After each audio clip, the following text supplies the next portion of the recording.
Rough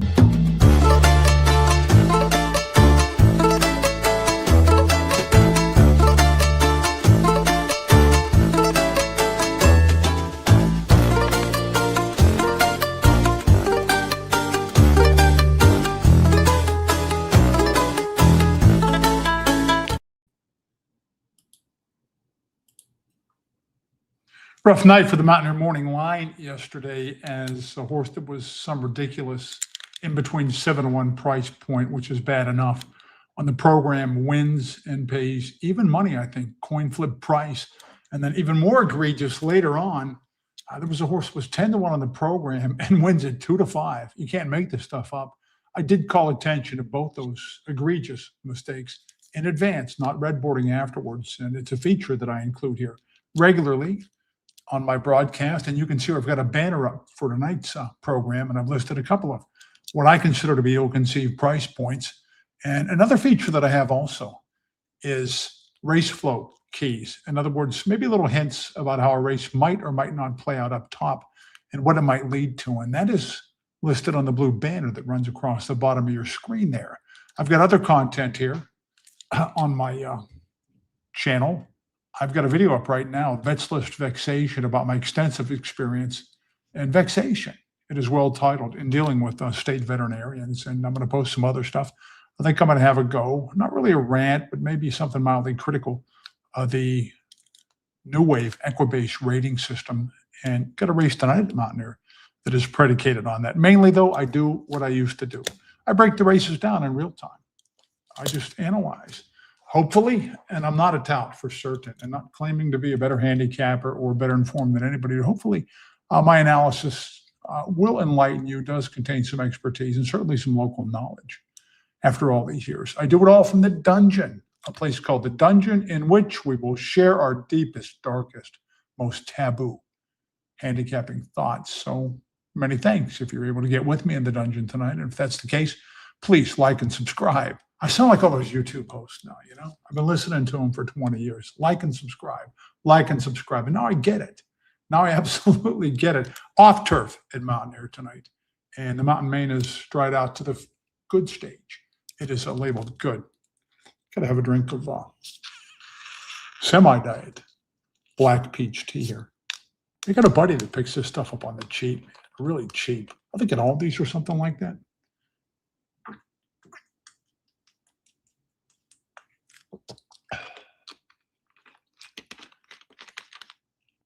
Excuse me. Did any of you guys watch the Joker, Novak Djokovic? Watch his gutsy 5.5 hour, 5-set win over a higher ranked Canadian player. Just amazing stuff. And the older I get, the more appreciative I am of legendary athletes that show that kind of heart and that kind of guile. I was almost in tears at the conclusion of that. And I'm not really a big tennis fan. And I'm not real big on breaking down into tears either. Some regular viewers have probably been able to guess over the years. Okay, let's get down to business here. The first race was never supposed to be turf. We used to card them early, our turf races. We had a little leeway to make the first, sometimes the second dirt races. Although it seems like the gate guys prefer it when they can get the turf races out of the way and get that big metal monster over on the grass right off the bat. Anyways, 5.5 furlongs here. This is a $7,500 claimer. I see we have some comments in here. And Michael says, why do all the outlets say turf racing in the second race? Yet there are a million scratches. They're off turf, I'm pretty sure. I just read it on the Mountaineer website. Man alive, my wagering platform was bulky last night. Had a good night and cashed some bets. And almost couldn't get back and forth between my video and the place where I launched my bets from. Things got a little dicey. I barely got my wagers in a couple of races last night. Anyways, this is a $7,500 condition race. Now there's twice in 12 months. The thing is, connections that want to run for 75 usually want to do it with horses that don't fit this kind of condition. Once they fit this kind of condition, generally when they come to Mountaineer, they're ready, willing, and able to start for a cheaper claiming price. And you can see that it just drips on the past performances in this race, because I think all but two of these show some 4,000s on recent form. But the exceptions would be Joe Don Looney, but that's a cool name for I think, an All-American college running back from the 1960s or something like that. I think I read a story once about Joe Don Looney, and he washed out of football and wasted a lot of potential. But, might have played 1 year of pro ball or something like that. But, Joe Don Looney's a case, 1 or 2 cases in here for a horse that doesn't show recent $4,000 form. But this is a Burton Sip runner who's been away since last August. So enough said. Are you guys good there? Okay, so no Joe Don Looney for me. The other one is number 2, Spidey War. And we may have arrived at our winner already just based on this really simplistic logic, just by reckoning that the connections of almost every one of these other horses would have willingly run cheaper had the race popped up in the book for 5,000 or even 4,000 or something like that. Spidey War also could benefit from the race flow. On my race dynamics notes there that are scrolling across the screen, you will soon see where I mentioned that with some of the speeds having been away, meaning Joe Don Looney, and others looking a little bit shakier off form, like a Class Actor off that most recent race, or not good to begin with, like a Markamian, maybe a recipe for somebody to stalk the pace or stay within striking distance, even straight up rally to win this. So a couple of reasons already to like Spidey War in here. Spidey War in the Terry Crago barn. Terry is a very good horseman. He's not having his best year, but he's extremely skilled. A Spidey War, he's claimed back and forth a couple of times. Spidey is not what he was. Spidey War used to run pretty well. Allowance optionals, 12.5, even 15 and stuff like that. His only win you can see, though, was when they got him down, all the way down to $4,000 at Canterbury last June. And he was haltered from Terry Crago there. Terry Crago's owner, Rick Tapp, and would come back into their fold a few starts later. Now, he has run a couple of seconds so far this year, both times to better horses. Force of Justice is starter allowance royalty.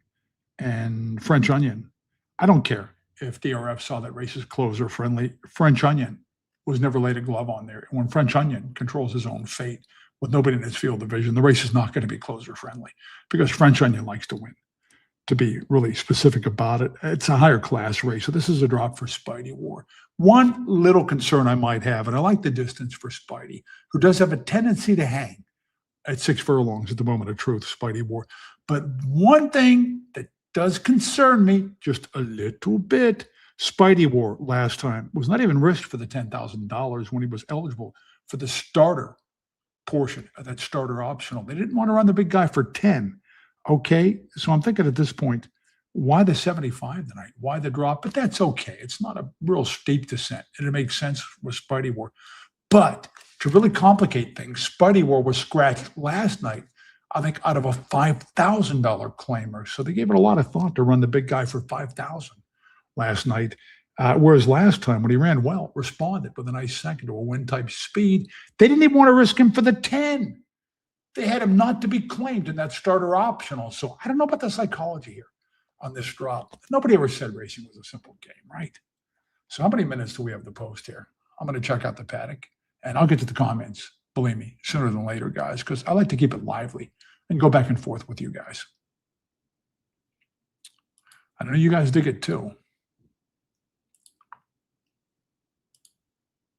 Okay, 6 minutes to post, and Spidey War's 5-1 as Gavia is the favorite, number 5. This is a horse with a chance to. Gavia, I would read this class like it's a positive for Gavia because they straight up stole a race with him off the sidelines. There had been second at Del Mar the time before. So pops up of all places at Mountaineer in for the $4,000, and they got away with it. Nobody claimed Gavia. Well, they're not going to run him back anytime soon for $4,000, it looks like. Gavia posted a sprightly buyer speed fig there.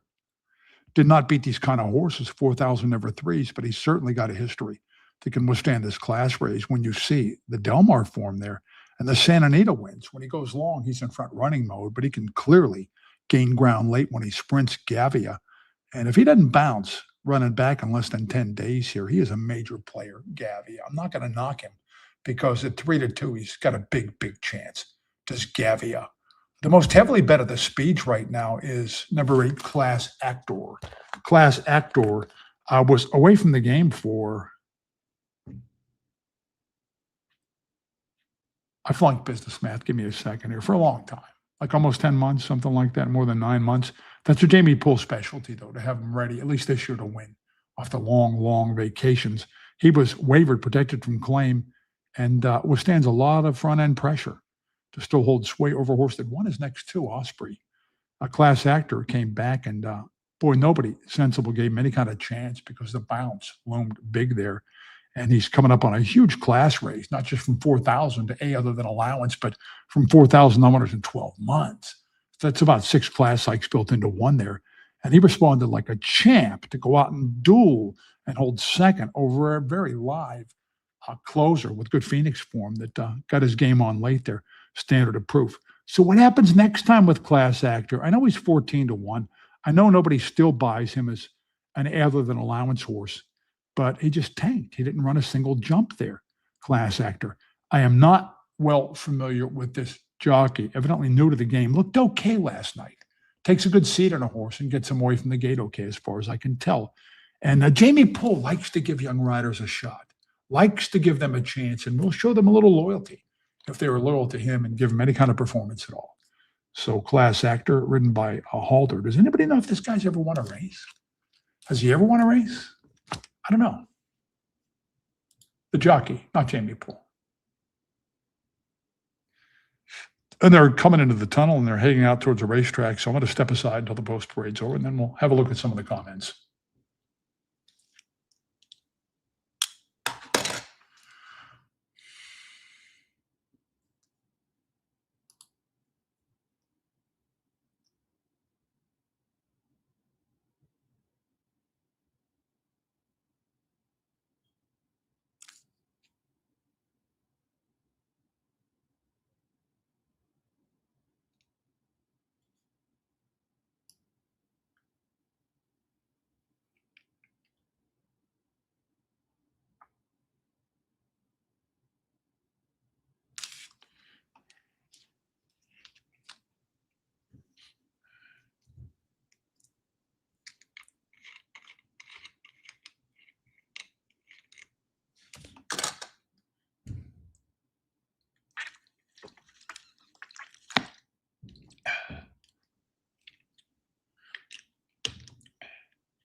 Two horses I give no shot to, and this is picking low-hanging fruit. Number 7, Joe Phillips, runs 3,200. Long restrictive conditions there and needs a lot of setup to even sustain his rally for 5 furlongs. His last one went to a deep closer, so the race flow was there for him, and he didn't capitalize at 5-1. And when he did win so big on June the 14th, I think Arroyo got a little extra kick out of this horse compared to some other pilots. And that is a really weak speed with some serious issues that went out and carried the target for Joe Phillips. Smart coverage. On the outside, good idea. Good idea, 17-1. Good idea should be 1,700-1. There's no chance in the world that good idea can win this race. It's not possible in the world that we inhabit. It's just not. Joe Don Looney with a lot of early speed and ran 1,000-yard stare last time at Losal. Last time was last August, though. This horse has some ability in much higher class races, but it's been purchased privately by Burton Sip. And it's been away for a long time, and you just don't want Burton Sip on this kind of a horse. He's been an abject failure for years with the horses that he buys out west. Used to have a taste for back class grass horses that set the pace in graded stakes and stuff and have permanently debilitating injuries and they're off a year or 2 years and he buys them. And he brought in so many horses like that to Mountaineer that he paid his own money for and had to eat them, not literally, not literally, but just methods that don't work for years and years and years and years and years. Just a business model that just does not cut it. As Gavia is a 7-5, the favorite there. And I think owns this field's best last out Bayard is Gavia, correct? Yeah, well, Spidey War, I like his race better, 1 second of French Onion. And if he's okay on the drop here, then I think Spidey War has a really good chance to beat Gavia here. Markamian, believe it or not, this horse once set the pace, I think, in the Fountain of Youth. Markamian just has never been that horse since he came north. Markamian at all. He's got a good turn of foot, though. And if he breaks okay, he's capable of going out there on the engine for sure and polluting the pace. So Class Actor, the highest regard of the speeds is 7-1. So they don't like his last race, the wagering public. Otherwise, he'd be a little lower. I think off those 2 May efforts there, Class Actor. 8 for 31, good lifetime win record. And does have a good record at 5.5, so he has the requisite quickness if he's better than his last race looks. So, does anybody know if this jock's ever won a race?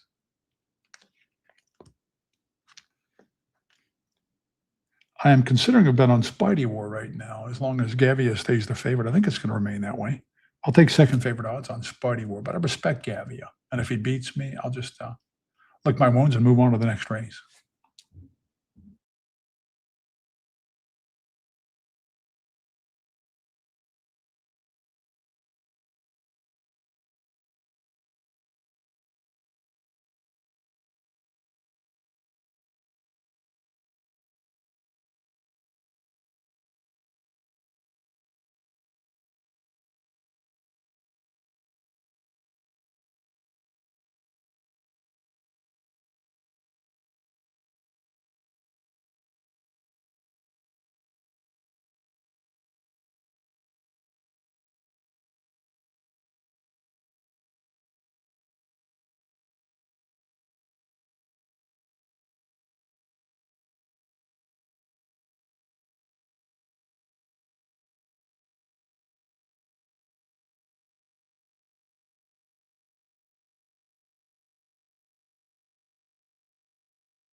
Guys, I did place a healthy wager on Spidey War there because I think he should have been the favorite, not the second favorite to Gavia.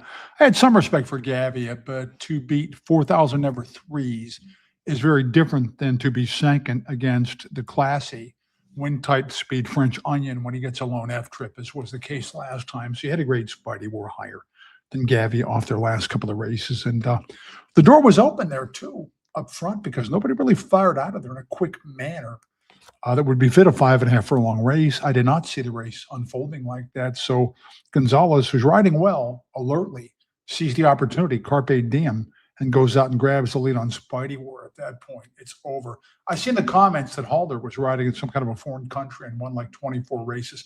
Let me tell you how these things work, guys. You probably know that after 5 wins, a 10 bug becomes a 7 bug. After another 35 wins, it becomes a 5 bug until a year from the date of, I think, the 40th victory or something like that. It's a little bit different in some jurisdictions.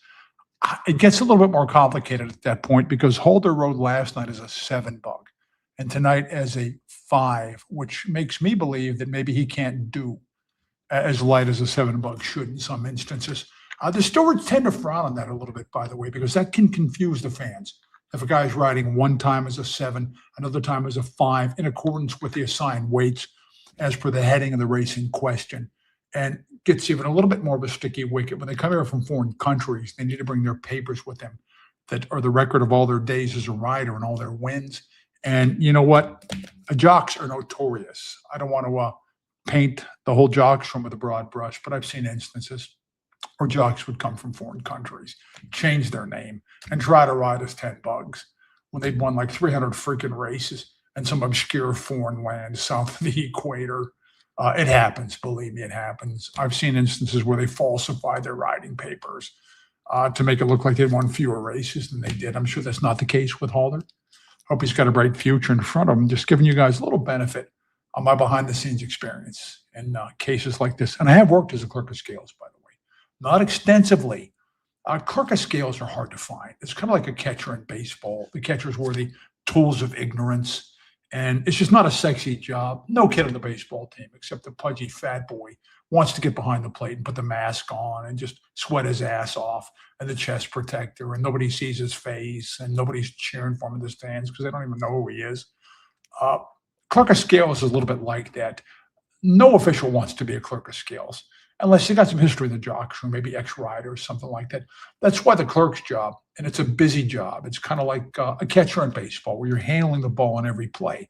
And clerks of scales have a lot of duties that fans aren't really aware of that keep them busy and keep them hopping. That's why the job customarily entails more pay than entry clerks, placing judges, and paddock judges, and some of those duties. And I have trained and supervised hundreds of racing officials. And I always cut the clerks of scales a little bit of slack when they'd come around the racing office. If they weren't quite pulling their weight in the morning in terms of taking entries or something like that, or just getting up and walking around and shooting the breeze, I would cut them more slack than I would just a standard issue entry clerk that worked at night as a placing judge or a paddock judge, because again, the clerks are much harder to find. There was a time when the clerk of scales job was open at Mountaineer. I had just become a racing official. And the racing secretary, Don Smith, was one of my mentors, not my main mentor, but his then assistant, Julie Catton-Arcavish, who would become the most successful, knowledgeable, legendary official in the history of Mountaineer once he ascended to the pinnacle and became the racing secretary. He was my real mentor. But I can recall when Don Smith wanted to make me clerk of scales. And I told Joe, I don't want to go in the freaking jocks room. I don't want to go into jockey's world. I'm not comfortable there. I'm not at home there. So I was there for a brief spell, maybe a few months, and then Joe got me out of it. That's a firing job, clerk of scales. We'll get into that whole deal some other night. Just want to give you guys the benefit of my vast experience as a racing official from time to time here.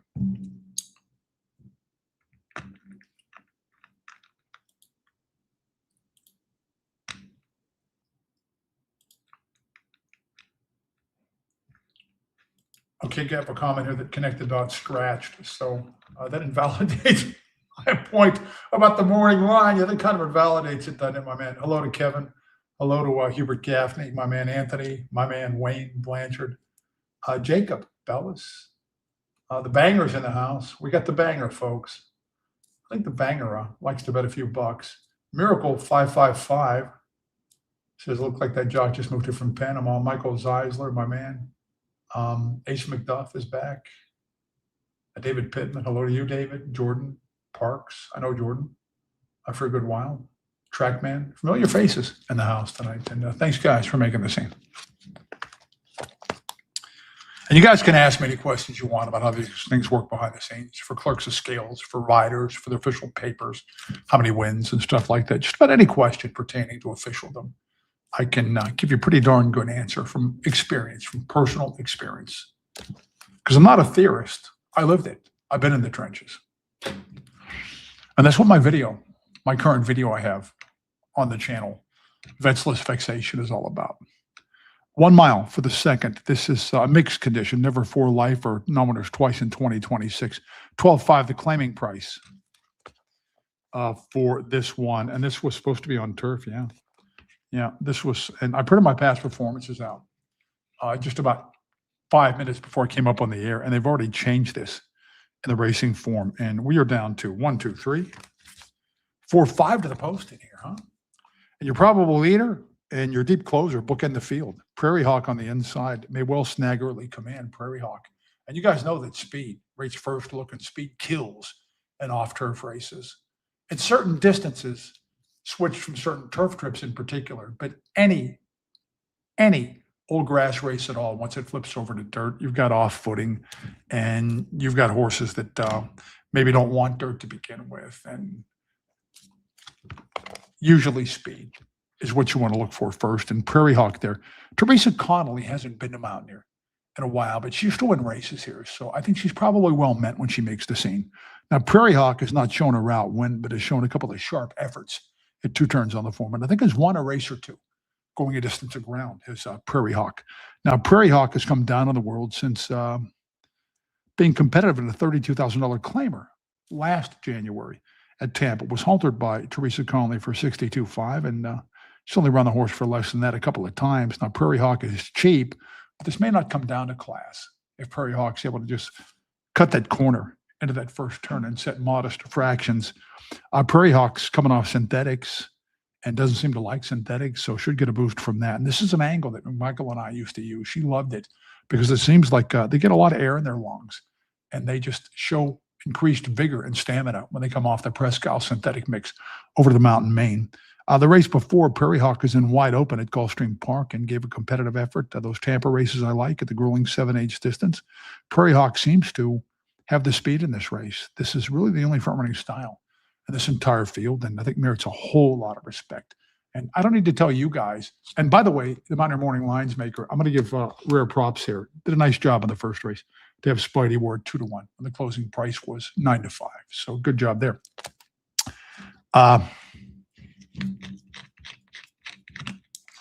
You guys know to disregard. Any idiot knows to disregard the morning line drawn up for a turf race when it flips over to dirt. El Onita, number 5, won smartly last time. Fast Buyer Speed Fig. El Onita, a smart stalking style there, and beat a horse with plenty of turf wins.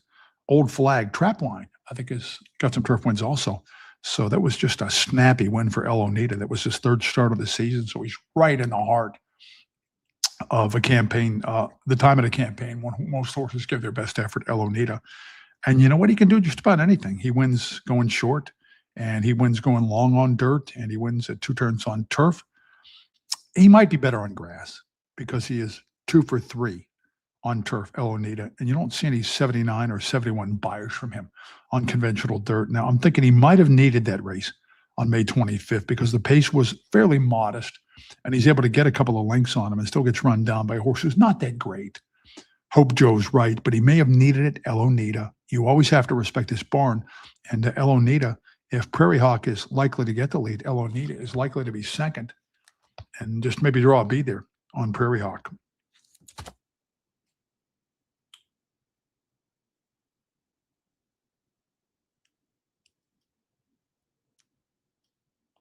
Yeah, I have seen Indecent Proposal with Michael Douglas. Is that the one where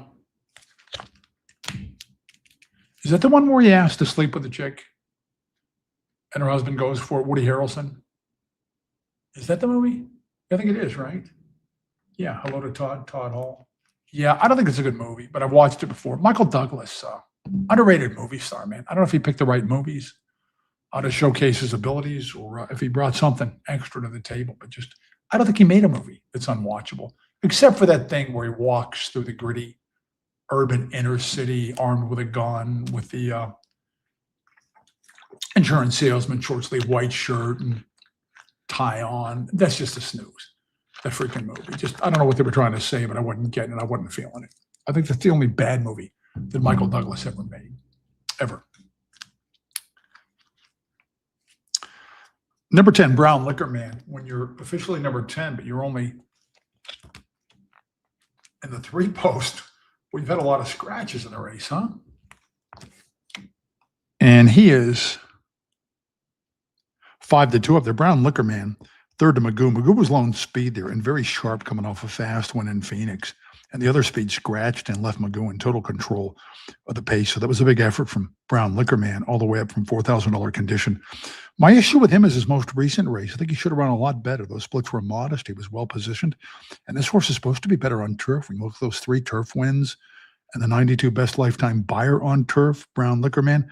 Now, he was out on the chase last time, which he didn't really want to do. He wasn't covered up or sitting there with a stealth trip to pop out, to tip out and make the one late surge, Brown Liquor Man. Gets maybe a little bit more speed to run at in here. Might know his role a little bit better at 2 turns on dirt. But I do think that race was a drop off for him, even though it was a class higher than what he won for. And even though he was as high as 7-1 there, I was disappointed at his most recent effort. And with his comfort behind style, I'm not sure that he's going to be much flattered by the tempo here. I'm not saying he can't win because he could. He could certainly win.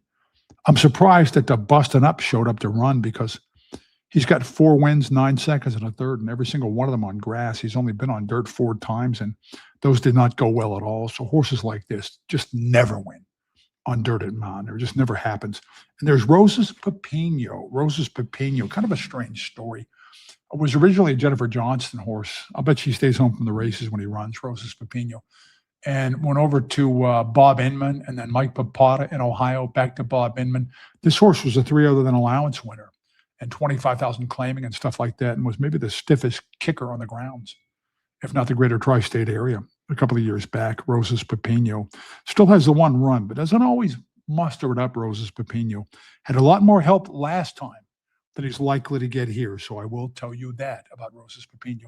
And deep closers of his ilk just rarely succeed in off-turf races that shake down with scratch-decimated fields and usually unfold at a modest tempo up top there. So my likeliest winners are number 3, Prairie Hawk, and number 5, El Onita. I'm not real sure I'm going to bet the race. Anyway, so good luck to you guys.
I did make a token bet on Prairie Hawk, not a lot. I made a big bet on Spidey War in the first. I bet token on Prairie Hawk there because speed kills in off-turf races. Prairie Hawk, I think, prefers a route of ground, and Prairie Hawk was the absolute only speed there. And as I mentioned, Teresa Conley used to be really live, and you got to consider this when she shipped to Mountaineers. So Prairie Hawk is flattered by the circumstances, I think.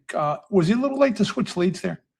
And should anybody have been flat at him late, the way Roses Pepino was, given the way the race played out up top? I love to tear horses down in victory because that's where the money is. And don't be afraid to do it. Don't just be wowed by a margin of victory. Break it down and consider how the victory was earned, whether a horse had anything against it or whether the circumstances were completely favorable to a wide margin win and a big performance. And in this case, Prairie Hawk had everything his own way. And it's not supposed to lose that race, really, the way it played out to Prairie Hawk. El Onita, I think it's better on turf. I think it's maybe considerably better on turf. Get him back on grass. I think you're probably going to see a different horse. And I do give Roses Pepino some credit moving forward, whereas last time he had all the help in the world up top and was unable to really detonate with his normally brutal kick or sometimes lethal kick. Tonight, just no help whatsoever out there in the engine as you had a 9-5 shot, just lollygagging up there and toying with a second place horse down the backstretch and was never going to get caught. And Roses Pepino was actually gaining a lot of ground late there. So Roses Pepino might be a horse to watch moving forward next time, maybe with a more favorable setup. And somebody mentioned it was Robert Redford, and I knew I was wrong. Michael Douglas. I know it was not Michael Douglas when I said it was Michael Douglas, an indecent proposal. When I said it was Michael Douglas in the movie where he pays to nail somebody's wife, yeah, that was Robert Redford, right? And Woody Harrelson. My favorite Michael Douglas movie, by the way, aside from Wall Street, I love Wall Street a lot, is the one where he hires that artist guy. He hires the artist who was Strider in Return of the King, Viggo Mortensen, to kill his wife, Gwyneth Paltrow. I think that's my favorite Michael Douglas movie, which maybe says nothing so good about me,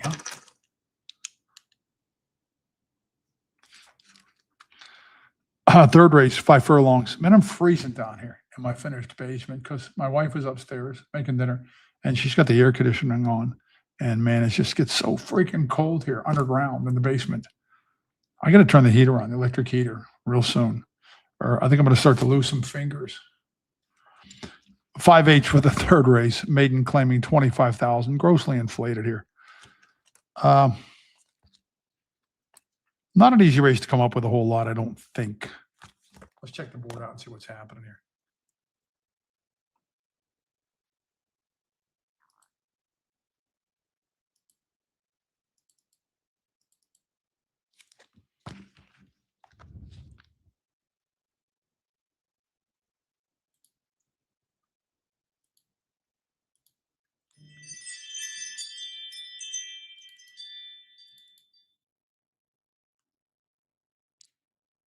Okay, we've got 5-2 favorite here, and that is number 7, El Principado. El Principado's got speed, huh?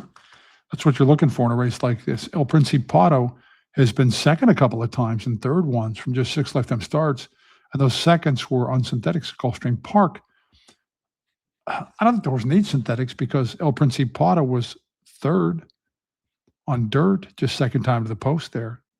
Seemed to regress a little bit last time, but look at those fractions. You talk about torrid. Somebody was flying out there in the engine against El Principado. And if he just controls this and opens a couple of lengths or more, it could be over. It could be totally over. Off a couple of months. Sometimes that goes along with shipping from Florida. I think these are the same owners who are paying the bills on this horse in Florida too, which is an angle I like. And people that have watched me for years know that I like the psychology there better. And this trainer, Cordero Lopez, does okay with horses up from Florida. And this one's got speed, yeah. So this is probably the likeliest winner, huh? I just glanced at this race earlier. Hoodwinked. Our first-time starter is taking some play there. Wink. This might be her first full. Hoodwinked. I'm going to check the pedigree real fast over on DRF while we keep talking here, guys. I wasn't too impressed with this horse's pedigree, I don't think.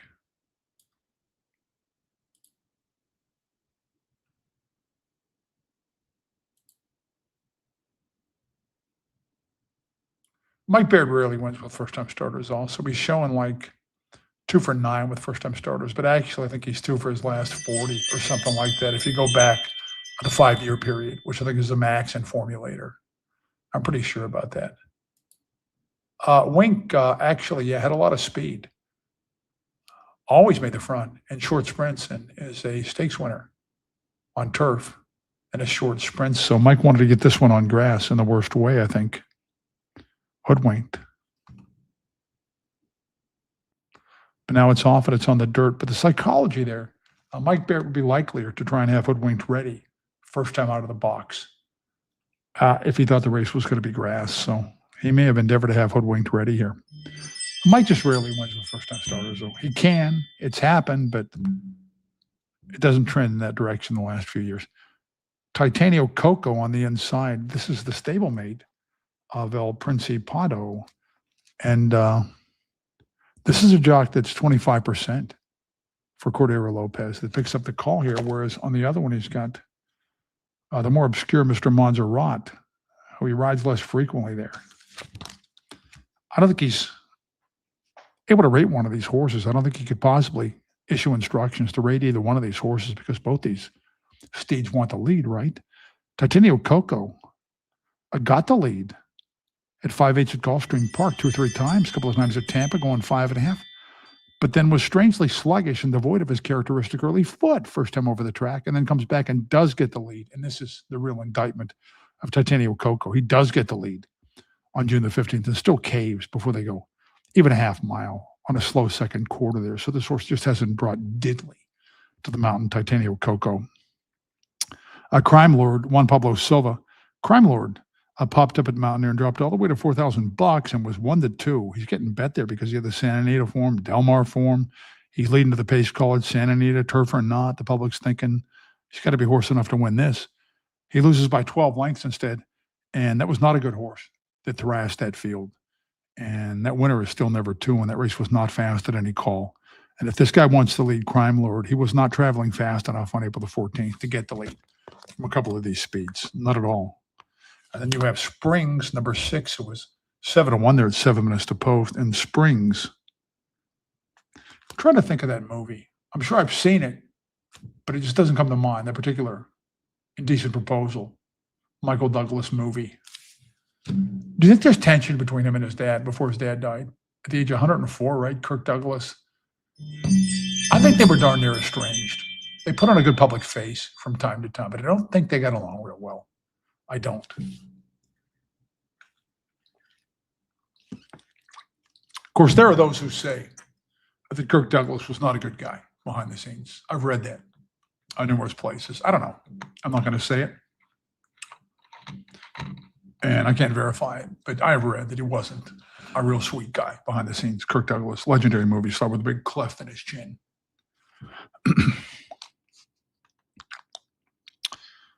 So Springs, this trainer just doesn't run a lot at Mountaineer, and this horse has been away since January.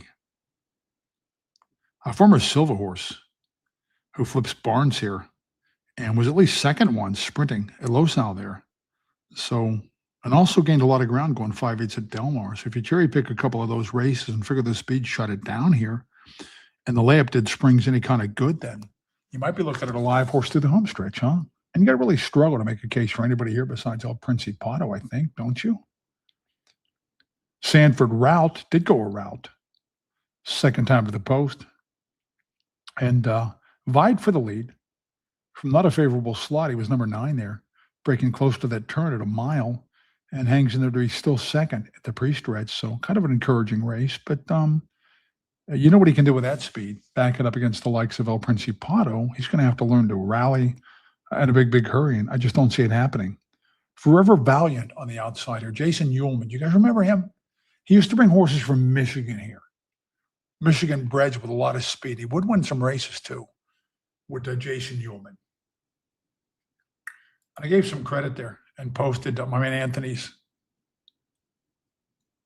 poster that he got to try in the superfecta. Good job, Anthony. Anthony's just home doing work and then back to the lake for the weekend. Where did you meet the wife, Mark? Says Todd. I'll tell you that story. Yeah, it's kind of a cool story if you guys want to hear it. Yeah, I can definitely tell that story. Wife's cooking dinner. What are we having?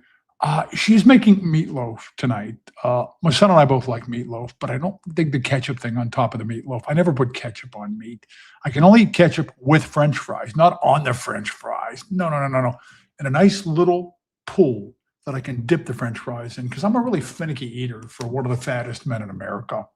I really am. I got a lot of quirks and a lot of things that I won't eat. The problem is the things that I do eat, I eat plenty of, although I have lost some weight. In my own defense, if I may. So she puts barbecue sauce on top of the meatloaf for me and cooks some other dishes, very much to my taste, as my mother before her. I tried to turn her into one mother, but it just never quite worked out that way. My mother used to cook and tailor the meals to my taste because my brother wasn't usually home. He was out chasing chicks, and I was more the homeboy. Looked after my mom when she got cancer and stayed home a lot of the times. And she would cook foods the way I wanted them, hide the onions and chili and stuff like that, and spaghetti sauce because I didn't like onions. And started putting barbecue sauce on top of the meatloaf because I didn't like ketchup on top. And sauerkraut, I like okay as long as it's dry and sweet with a lot of brown sugar, and it is extremely well done, extremely well cooked. So Shane complains that I have forced his mom to bastardize every dish known to man until it's no longer recognizable the way that she cooks it. And meatloaf might be a good case in point, to be really honest about it. I'll tell the story later on if you guys want to hear it about how I met my spouse. If I can even remember, I don't think she can hear me upstairs, right? No, I'm pretty sure she can't. Somebody had ravioli, somebody else left over lasagna. I could eat Italian every freaking night. Rigatoni meatballs is like the goat of meals for me. Nothing like it for me. Rigatoni meatballs. Are we getting close to the post here, guys?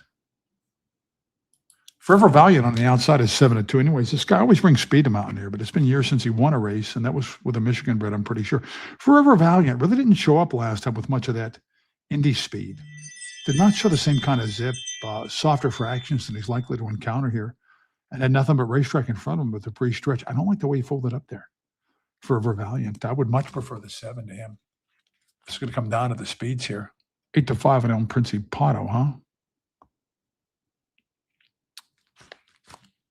I better wait until after the race, I guess, to tell you guys about how I met my spouse and when I met my spouse, if I can remember the circumstances.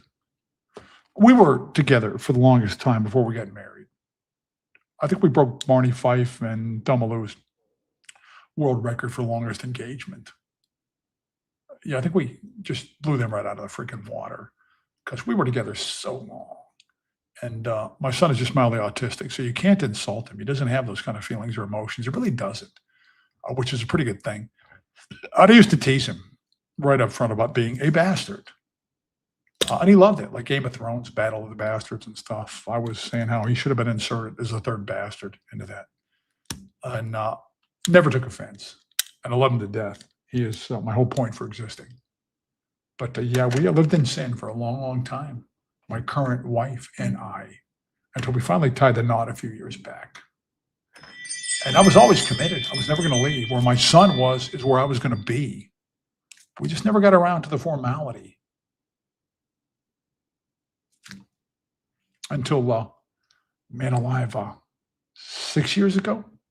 7 years ago, maybe?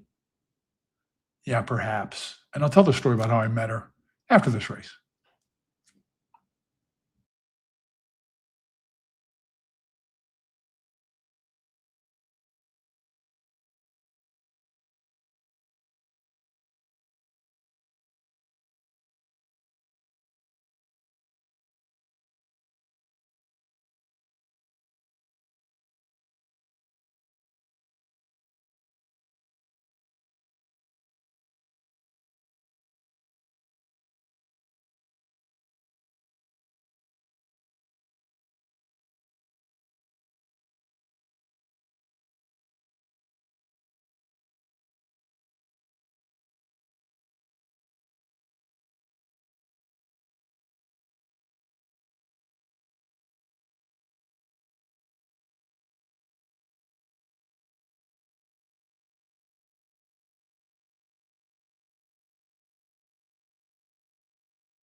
So it was a Mike Baird first time starter at 4-1. Explosive move around the turn there, kind of a mini Rossi there. That's the dam's first full, but she was extremely precocious. She won her first three starts, including a stakes race on turf. I don't think she was ever topped in her entire career, and has passed some of that ability along to her first foal there. It looks like kind of scary to think how good Hoodwink might be if indeed he is better on grass. Wow. Might even move up on turf. The psychology was better than it would have been in a race originally drawn up for dirt when it comes to Mike Baird. Attempted to get one ready. He's capable of having one ready to win first time for sure, even though he doesn't usually do that. But as I mentioned beforehand, if Mike thought it was going to be grass, the race was drawn up for grass, then he would endeavor be extra diligent to have the horse ready first time out of the box. So no big surprise. Not a horse that I bet on. Would not have been my first option, but no surprise, I don't think, huh? I really don't think. As far as and I posted Diane, good friend of mine, up there, not only horse racing knowledge, you get food, movies, and how I met my wife. I was kind of a bad boy a long, long time ago in a galaxy far, far away. And I was just coming off real steamy affair with a very lively girl who may or may not have been single. I'm just going to be honest with you guys here. A long time ago. And maybe one of the reasons I'll go to hell in the long run. But you guys asked me, and I'm always going to be upfront with you guys. Meanwhile, my mom had come down with cancer, which she would fight off for a long, long time. And so I had to move back in with my mom and look out for her and kind of see to her. So that kind of stopped my wandering ways. And my thing with the maybe single, maybe not so single girl ended badly. And I deserved for it to end badly, very, very badly. It ended. And then my current wife, Janice, a good, wholesome farm girl, was waiting tables at the Mountaineer Hotel where my mom worked as a cook. And my mom knew her and highly recommended her and kept trying to get me to take Jan out. And so Jan kind of seized the opportunity and came where it would help me care for my mom and cook for me and cook for my mom. And it was kind of a slow burn attraction. It was not love at first sight. But I think we kind of grew on each other, maybe became codependent over the course of time, and both wanted to have at least one kid. And I think she saw me as a vehicle to become a mother. And you know what? I'm still not sure that it would have germinated, to use Birds and the Bees term there, except it was an old racetracker, kind of a wise man and a philosopher named Ralph Katz, who had a lot of pull with management for whatever reason. And he would sit around and pontificate in the racing office and the rec hall and stuff like that. And he was very fond of me. And he called me aside one time, and he knew Jan very well from her waiting on tables at the Mountaineer Hotel. And he told me, son, you better behave and see the worth in that girl, because she is true blue. But at the time, she was going to nursing school, and she's going to make something of herself. So straighten your shit up, he told me. And tie the knot. Get yourself committed. Well, I got myself committed, but I would not tie the knot for many, many more years, as we definitely broke Barney Fife and Thelma Lou's world record for longest engagement. So anyways, that's the skinny. That's the truth on how I met my wife. I don't think anybody's going to make a television series about it, but it is the truth and how it is. We're a very different kind of people. She's not into sports. She's probably not watched 3 horse races in her life. She's a country girl. I'm not exactly an urbanite, a sophisticate, but I'm not a rural guy either. And in fact, I never got along real great with her dad, who had a big farm and was kind of a gruff guy and just looked at me and never thought I was good enough for his daughter. And you know what? He had that right. There were a lot of things he had wrong about me, but I think he had that right. So anyways, I hope that is satisfactory for you guys. But I was on the rebound from an ill-fated affair that never should have transpired with a very lively lady. And boy, Jan represented stability and worth and decency and character and morality and everything I never had in a female. And I have been all the better for it too, guys. Fair enough. Well, I hit most of the high points there and included most of the story. Congrats to those of you guys that I can see in the comments there that ferreted out that winner at 4-1. Congrats. I see where a couple of you did. A couple of you guys had a better line on that horse in the race than I did.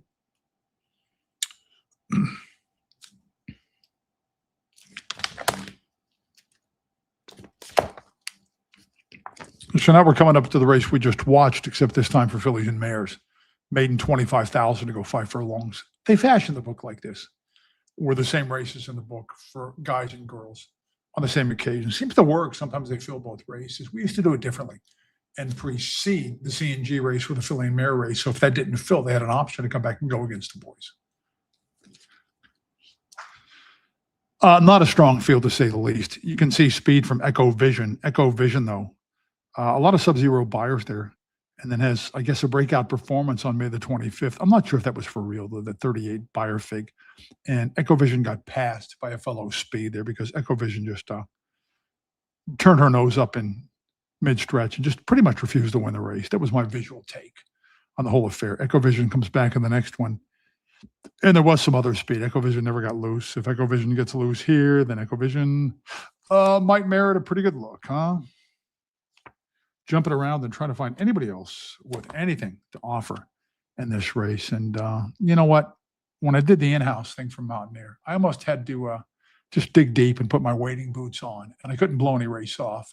And it's not my nature as thoroughbred analyst to give short shrift to any horse race because, you know, it could be a key leg of a multi-race sequence to somebody out there, or a horseman might be watching that has a runner in the race, an owner or something like that. Every race is the seventh game of somebody's World Series.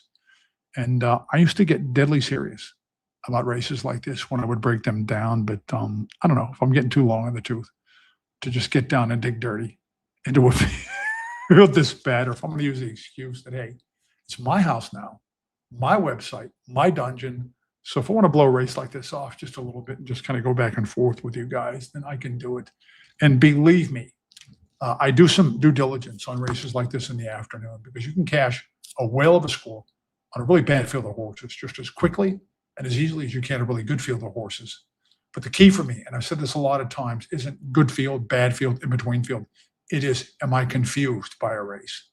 And I am not too proud to admit when I'm confused by a thoroughbred horse race because, and I've said this a million times, thoroughbred horse races are supposed to be confusing. They are chaotic events. Okay. And if most races don't confuse you at least a little bit, you're not being honest with yourself. And you probably don't know as much as you should to even attempt to make money or break even at this game. So let's check the comments out here a little bit. Banger agrees with me. And Anthony says, great story.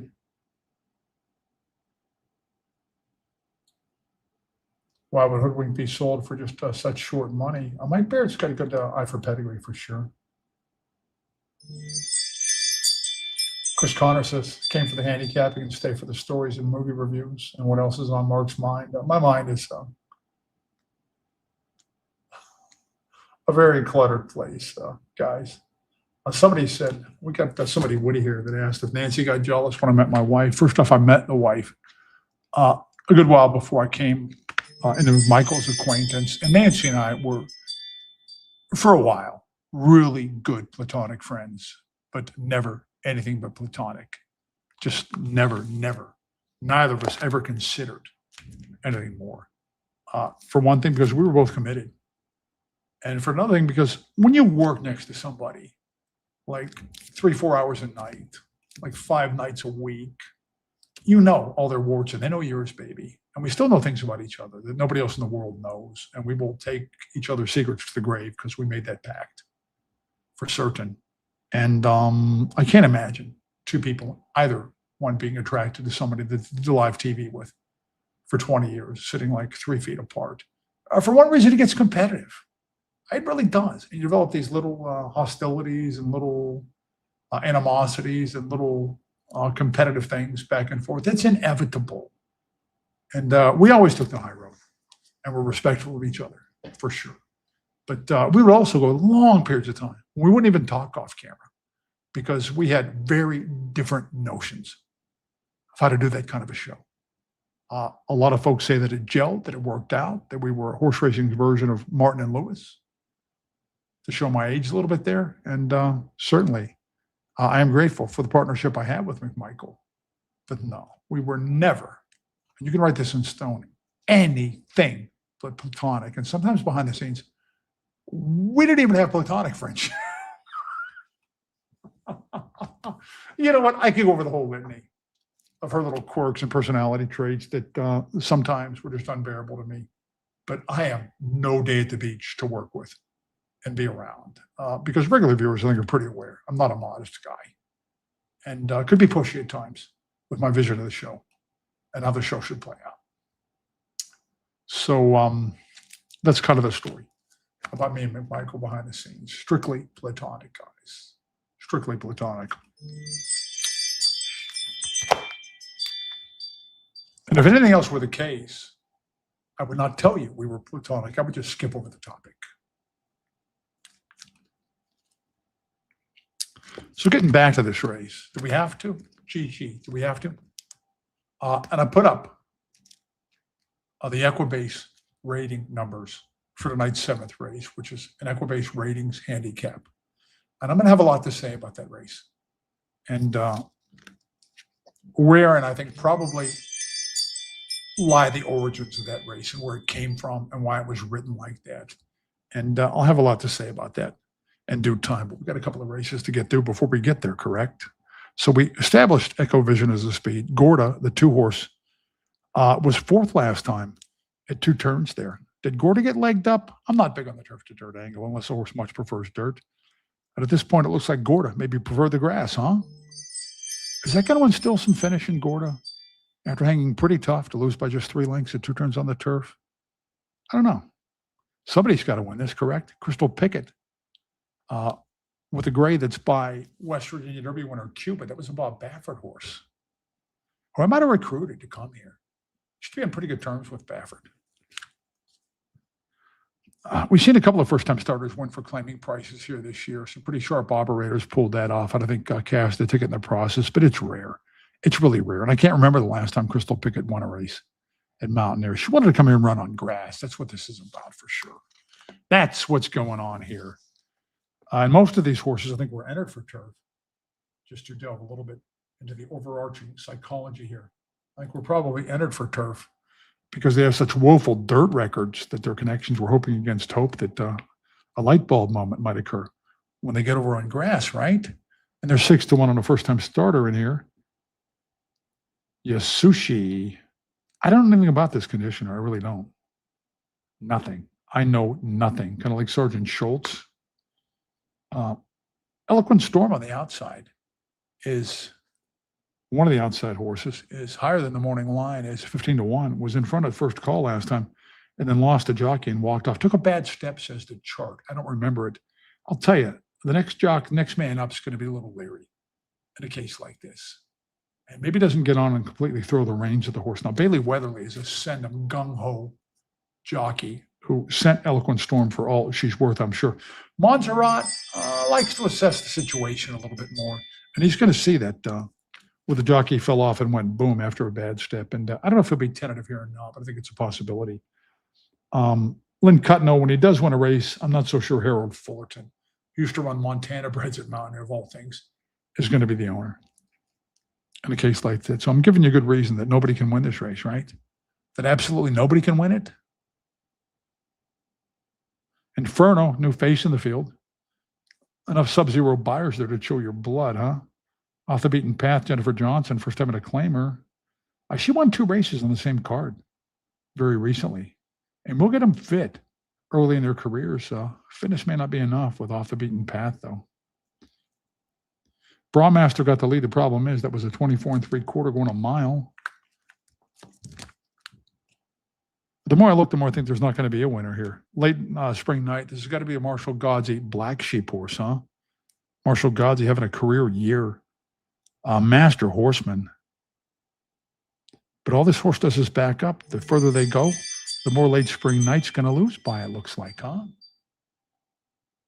I'm sorry, the one horse is scratched here. I did not have that information. Gorda was claimed. Claimed based on what? I wonder if Inman had some kind of inside scoop on Gorda. Who was in a Juan Pablo Silva horse.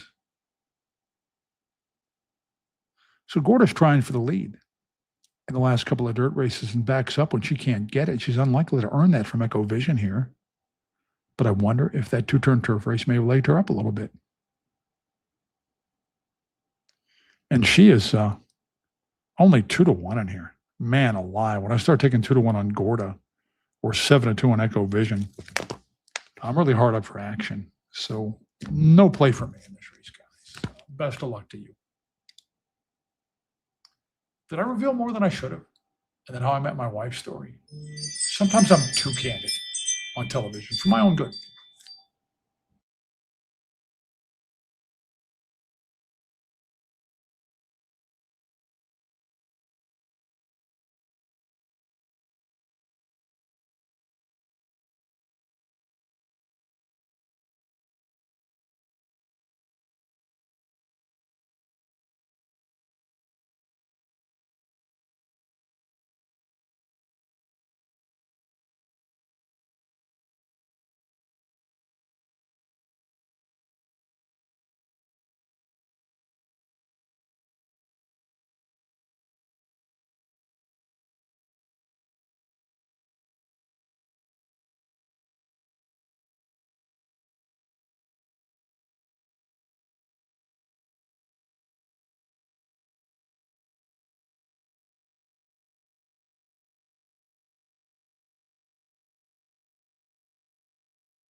So see in the comments there where Michael says, Godsey really did wake that one up. And yeah, he's got the potential to do that for sure. But the last race was just so freaking bad. Even then, probably would have liked that horse, except I wasn't so sure that was an actual change of hands because those guys from Kentucky, the good old boys, Fletcher, Kevin Fletcher, and Godsey, they're boys, they're buddies, and they kind of ship up here and carpool together. And I just wasn't real sure that was an actual change of trainers there behind the scenes. Evidently it was, though, because what a move up for that winner. And in a race like that, where you've got to get your wading boots on, you can't even find a potential winner. You're better off to play for one angle. And first time Godsey there, which I guess was indeed the case, I guess would have been the angle there in that race. But I wasn't sure that was an actual change of hands behind the scenes there. No one. Sometimes you think you know too much about the people involved in a case like that. And somebody asked a question, good question. Who picked more winners, you or Nancy? Definitely Nancy. She was uncanny at just stabbing out winners, really. Not an experienced handicapper at all. And probably couldn't have identified like half the symbols on a racing form. But had a lot of common sense, had a good eye for watching races, and could just stab winners out. And on top of that, I had this thing where I was just too arrogant for years, and I almost refused to pick a favorite. As if I was above picking a favorite, which at times was a disservice to my viewers, really, because you don't want to stab promiscuously against strong chalks, which at times I did on the simulcast show. So definitely McMichael picked more winners than I did. Definitely, guarantee you that. Somebody says, "Are you still in racing?" I don't know. I really don't, because to be honest, we had our fill of each other. And I think it's understandable. Even good people can have enough of each other, which we did over the course of working together so closely, hours a night, 4 or 5 times a week for 20 years, maybe a little bit more than 20 years. So I think the last time we worked together, I think we both knew it might be the last time we ever talked, to be really honest about it. And I wish her well. I wish her the best. And she's a good person for sure.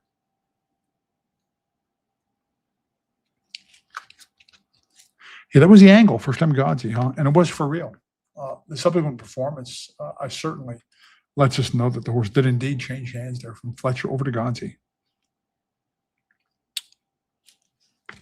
Next race is a number 2 allowance going 6 furlongs. Big scratch, big defection here. I got to get my mug up there for just a minute. I'm sure you guys heard my commentary there. I am certain you did. Logo was on. No, it's not a bad thing for the logo to be on Ace instead of my face, for sure. I used to get kind of pissed when I pulled too much camera time on the Mountaineer show because my face is not the appeal. I used to joke around and tell people, you can take one look at this mug and you know that I know something about racing, or I wouldn't be sitting here. And I said a million times, I violated the 2 ironclad rules of being successful as a TV host. I'm not good looking, quite the opposite. And I'm not really likable either, if you get right down to the nitty gritty. So somehow I still managed to have quite a career and make quite a name for myself as a television horse racing analyst, you know? But I violated the 2 absolute ironclad rules of being successful on television. Yeah, Craig Glockner said Nancy worked the Derby last year, but Deshaun Parker was awful. I let my opinion on that be known on a show last week, and I'm not going to belabor it. I'm just not going to go there again, Guy. Let me just say I watched it. Yeah, I watched it, okay? Yeah, I watched it. Oh, yeah, I watched it. And I haven't watched a Mountaineer simulcast feed since.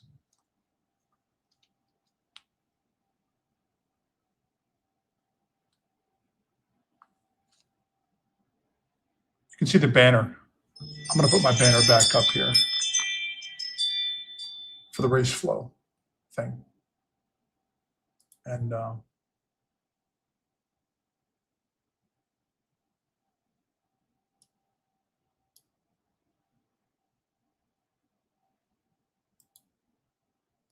race flow notes. When we get to this one, I try to get a little bit wise, a little bit sarcastic. In the 5th race, I put G. Any chance that all-knowing Caw identifies roads as lone speed and piles on? I was being sarcastic, trying to be funny, trying to be Mr. Funny Guy, because they're going to be all over this freaking horse. You're not going to get any price relief on Rhodes here, who not only is absolute only speed, but on best performance, 75 Byron Laurel is going to win it. Maybe not that horse anymore. But Charlie Williams, who I think does a lot of his own training behind the scenes. He's a friend of mine. I know the guy, and I respect him a lot, Charlie Williams. And he used to chastise me when I'd say on the air that he's the real driving force instead of his trainers and say, please give my conditioners of record a little bit of credit. And I'd kind of half-ass do it. But usually identify the horse as a Charlie Williams brand runner. I had to be happy about the performance when he dropped the slip. Maybe not so happy now because Rhodes has been winless. Well, Rhodes never really got bet after tanking the last one at Laurel. And never really got bet at Thistledown. He's going to get bet like crazy in here. It's been years since Charlie Williams came to Mountaineer, but he knows what Mountaineer's about. And he used to win races when he shipped down here, back when the purses were bigger. That was when Charlie Williams had a presence at Mountaineer, shipping in from Ohio. He's originally from Detroit, Mr. Charlie Williams. Rhodes is in some kind of a speed battle last time. I don't see a speed battle in the cards in here at all. At the time before, when on a loose lead, lost by just a half length. Now, there's kind of a disturbing drop-off in performance from that Laurel win to what transpired in Ohio since, but coming to Mountaineer in an even softer spot. Rhodes looms a likely winner, to say the least. Out of a lot of barns, I would be questioning Rhodes a little bit. What's the horse doing here when maybe still sitting on a win for a bigger purse in Ohio? And maybe you want to consider that Charlie Williams has not seen fit to run here in a long, long time. So maybe waited until he had a horse that was completely shot by Ohio standards. But that's not how he rolls. He spots his horses where they can win, you know? And man alive, what's the price right now on this horse? It's going to be crazy short. I think it's going to be unbettably low. I really do. Right now, 3-1. No, don't you believe it? Right now, the favorite is Essential Wildcat. And Essential Wildcat is out of the Anthony Stephen barn. Anthony Stephen, an ex-jockey and a really good guy who runs totally fit horses and has this ostentatious record at Mountaineer. He's fantastic when he runs horses at Mountaineer. The thing about him, though, when you see him win with a first-time starter, you can bet he had that horse dead ready and professional in performance right off the bat. So you can't always count on improvement. Subsequent improvement from an Anthony Stephen horse that wins at first asking. It sounds kind of backwards, but I think you guys understand what I'm saying. And indeed, Essential Wildcat has not gone on to do any better than that maiden win. For now, that's as good as it's been able to get. Was a distant second last time to a long shot who capitalized on a pro rail bias. Essential Wildcat had the one post. And I think that performance was actually boosted by the grain on May the 24th. Now, when you get past Rhodes, maybe you give Essential Wildcat a shot. But I think the trainer is the best thing Essential Wildcat has going for him because he just hasn't moved forward. A case of arrested development after that debut win, which is kind of predictable to me. And used a pro rail bias, in my opinion, to boost him and make him look a little better than he really is on May 24th. And the horse that beat him is not any world beater, believe me. Dembe Zuma, if you were just dead set on trying to beat Rhodes here, then maybe you're looking at Dembe Zuma. He's got the 3 career wins. He gets 3 over 2 because he's a West Virginia bred.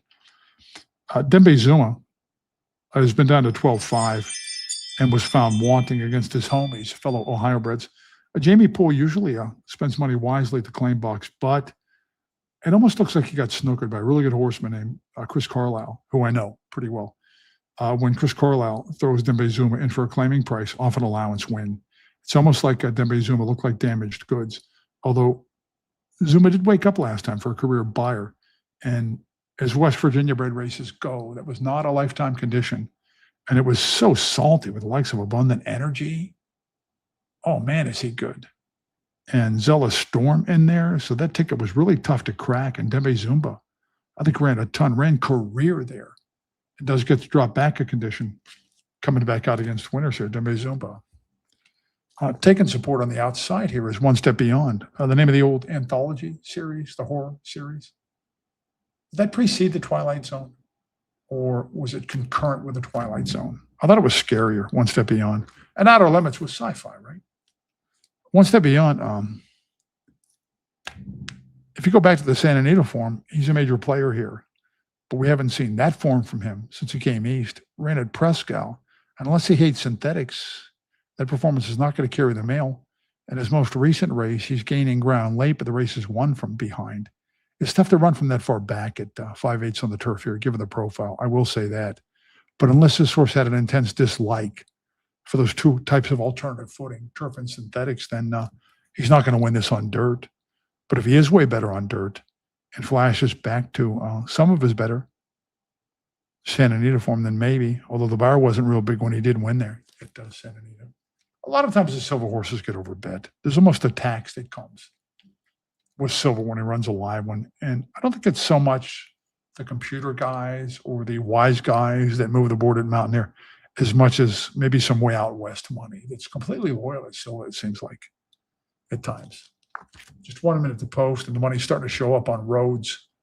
I think he's a far likelier winner than a Central Wildcat here, Rhodes. Unfortunately, I also think he's going to take a big plummet. I think there's going to be a toe correction at the 11th hour here, and not a good one if you like Rhodes.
I'm going to jump back in very quickly here, guys, and interject that Rhodes does parade with front wraps on, and I don't see the fronts listed on Rhodes before this occasion. So I don't know if that's ominous or not. Some players would consider it not a great sign. 9 to 5, I still think the price is going to drop, and I do think he's the likeliest winner, front wraps or not.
There is such a thing as Christmas in July, right? I mean, seriously.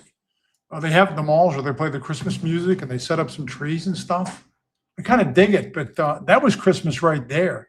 I can't believe almost 7-2 on that winner, who I thought was going to go 3-5 and looked 3-5 on paper to me. If you know Charlie Williams and you know how he rolls, and you know how extremely competent he is as a horseman, and how painstakingly he spots his stock up where they can win at whatever venue, then you're all over Rhodes there, who figured to thrash. He didn't thrash him. The front wraps were ominous, but man alive, how in the world? And I went on and on about how much Horse Essential Wildcat is not, and how Little Horse One Step Beyond probably was. How in the world can Rhodes not take the call money, the computer-assisted wagering dough in there? You know what? That gives me faith in humanity to get almost 7-2 on Rhodes. Wow. Wow. Doesn't matter that he's a former Baffert horse who went for $500,000 at auction. That's water under the bridge. I don't care that he's an underachiever or that somebody lost a ton on him. There's some kind of a tax write-off when they bought him at auction Rhodes. So what I care about is the here and now and off his form for these connections in this field. As soft as the pace figure to be up top, how in the world can you not make Rhodes an extremely probable winner in that race? Inexplicable. Late money comes in on anti-Ant-Man? Are you kidding me? Are you joking? Moving forward, I don't think Rhodes was real impressive. All things considered, I thought the performance was ominous, to be really honest about it, but I don't have to bet him back because I pounded him here, as hopefully some of you guys did also. Puzzling choice of jockeys on One Step Beyond, with a lot of stewards. Leon would have some answering to do in movies. Nothing nefarious about that, with the way he stood up on his mount last couple of strides, because he tried his little heart out there. And the bird had flown by the time he stood up, but that's a really bad look, a bad, bad look to stand up a couple of jumps from the wire like that, like you're going over the English hurdles or something, or out on a fox hunt for some kind of a gallop. A very bad look. And I know stewards that would excoriate him in movies for that little stunt on One Step Beyond. And again, it was an honest ride. He gave his all, but to do that, once the bird has flown and once he sees he can't win, that's a really bad look. To come across the wire, standing straight up on the horse and having stood up on the horse 2.5 jumps before the finish, a couple of jumps, just a bad look that a lot of stewards I would sanction him for, believe me.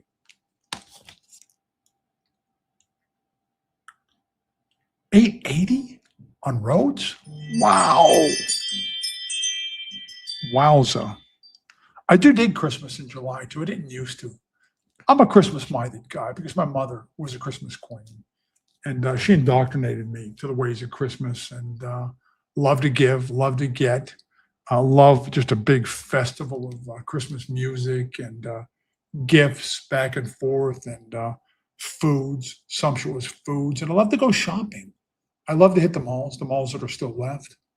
And I just love the whole scene. And a couple of years ago, I happened to walk into Robinson Mall, which is about 40 minutes from here in the greater Pittsburgh area. And it was torrid outside, like 95, and inside the air conditioning was on, and it was Christmas in July, and they were cranking some Johnny Mathis and Elvis out and had the trees up and stuff. And I'm thinking, this is kind of nice, Christmas in July. It's always Christmas on the Hallmark Channel, right? They never stop showing those beautiful, empty, devoid of soul Christmas movies, correct? They churn them out like a factory with impossibly beautiful but completely talentless actors and sets that are decked up and dolled out for Christmas in a manner that is just a feast for the eyes, right? Okay. No big hurry to get to the next race, by the way. West Virginia Red Maiden Affair, 12.5 the claiming price, 6 furlongs the distance. And the 9-5 morning favorite here. And boy, did I miss on the price point there. Because I was snickering in my scroll, and I'm glad I was completely mistaken about what the price was going to do on Rhodes. Up until I unloaded there, I'm still thinking they're going to pound on this horse. He's going to go 3-5 or 4-5. It's going to be one of those deals where I bet And then I whined to high heavens for a week about how their odds dropped after the break. But I went ahead and got on board with a big bet on Rhodes. And the price went up. It actually went up. Who makes Ant-Man the favorite in that race? So in this one, the Groom's Jewel, with his 0-for-29 record, by the way, is a 9-to-5 morning line favorite. And I'm not going to knock the lines maker for this because it's slim pickings to find somebody who could potentially win this race. And another horse with a big shot is 0-for-37. All Roads to Dennis, number 4. These are professional maidens. All Roads to Dennis is almost $50,000 from his 37 starts. This is a great country or what? The Groom's Jewel, the hood comes off. I doubt if they want to get him good and relaxed or take back from the inside, correct? Sometimes horsemen do that on the theory that, oh, he didn't see the horse that ran by him. Yeah, he saw him. Believe me, he saw him. The Groom's Jewel has seen a lot of horses beat him. Boy, do we dig into this race? Is there going to be a winner in this field? Angelo Jackson, the trainer of record on All Roads to Dennis, former Devin Yule horse, and Devin Yule's got a pair in here, the Groom's Jewel and Midnight Stroller. A lot of times what they do behind the scenes is when they want to run 3 in a race, and we had this done to us too when I was in Mountaineer. So, you know what, I'm not going to indict anybody for it. It happens behind the scenes, and sometimes it's almost impossible to prevent. A lot of times what they do, and I'm not saying Devin Yule did it in this case. I'm not saying the connections to the Groom's Jewel and Midnight Stroller did it, but a lot of times, mysteriously, when they have like 3 eligible with the same condition, and the same trainer can only run 2, those are the rules in a non-stakes race at Mountaineer. Very quietly behind the scenes, one of the 3 will just happen to be flipped over officially to another barn, and then all 3 horses end up in against each other. And I'm not saying that was what happened here or what occurred. I want to be very careful the way I phrase this, but mysteriously enough, and this happened a lot of times on my watch too, because it's almost impossible to prevent. When one trainer had 3 horses for the same race and not eligible to run 3 in a race, because you can't do that again in a non-stakes race at Mountaineer, mysteriously, one of them would happen to pop up in the entries under different connections. So All Roads to Dennis, who used to be a Devin Yule horse, now officially runs for Angelo Jackson there. I don't know. Do we want to break down these respective second place finishes and third place finishes and stuff with the 25 and the 19 buyers and drill down here into performance? And because these horses are proven losers and they managed to run slow enough to lose. Angelo Jackson's got another one in here, Breadman's Honey Bun. Do we give him credit because he perked up on grass? Because she perked up on grass a little bit there? Goes against the boys here. Fillies can beat boys in West Virginia races because the whole breed is so slow, especially maiden races. The winner of that was a short price and came back to be second. Breadman's Honey Bun at least raised the hoof and anger there. And I'm looking back there at a 25 buyer and a 31 buyer in special weight competition at Charlestown, where it's much saltier than it is here. Third start of cycle. I think you can actually make a case for this horse, believe it or not. I'd rather look at something like that, even trying to beat the boys, than a proven loser like the Groom's Jewel or All Roads to Dennis or something like that. Jay Bernardini's got a West Virginia bred in here. He gets from big heavy boy Anthony Ferrier. Those guys, and I'll tell you a little story here in a second. Burnsworth is a good owner and a good guy, nice guy, and a good patriot of the game there. I wish all good things on him. And I think it's kind of competitive behind the scenes between Jay Bernardini and big heavy boy Anthony Ferrier for Burnsworth's business. I think that's one reason they both established presences in Austin town. Jay Bernardini stuck it out and became the top trainer at that track like 2 of the last 3 years. Ferrier runs off and on at Mahoney, but never really set up shop there the way I thought he might at Burnsworth's behest. So that left the door open for Bernardini, who took some of Burnsworth's business, whereas a big heavy boy handles the Charlestown wing of the mansion for Burnsworth, I think. Thus, Jay Bernardini gets into the West Virginia bred thing. You know what? This horse was 4th after speed dueling in a 2-turn race at Charlestown. I don't care if it was a claimer. Those horses could well have been better than these. And who knows? Maybe this horse improves on the flip over to Jay. Just out of the blue. I wouldn't be shocked were this horse to win it. Not at all. First time in a claimer for Okata. Jennifer Johnston won a couple of races, I think 2 nights ago. So she's hot right now. And somebody who can't run much on paper figures to win this.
So appreciate the thanks you guys are expressing for that last winter roads. No need though, because I will pick more losers than the law allows. It's the nature of the game. Plus, I'm really streaky, and anytime I'm hot, you can bet that I'll turn ice cold before you know it, to the point where you'll feel like turning a blowtorch on me, the way they did in that classic Ice World Arctic horror movie, The Thing. When they turn the blowtorch on The Thing, you want to thaw me out with a blowtorch. I'll get so cold because I'm streaky, guys. So appreciate the gratitude. And I do the best I can to break these races down for you guys, but I'm extremely streaky when it comes to straight up picking winners.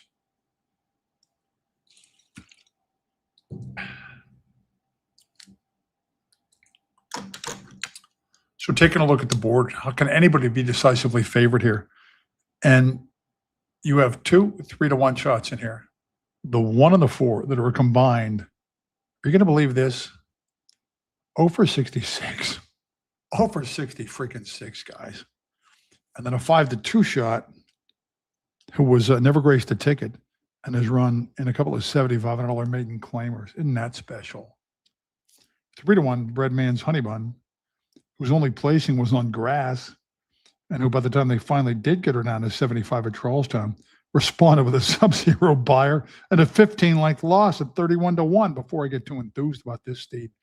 Midnight Stroller, the 2, I really didn't get into, just to see lookalike forms and horses that show speed to duel from time to time, but not always. Horses that can't pass anybody. If they could, they would have won a long time ago.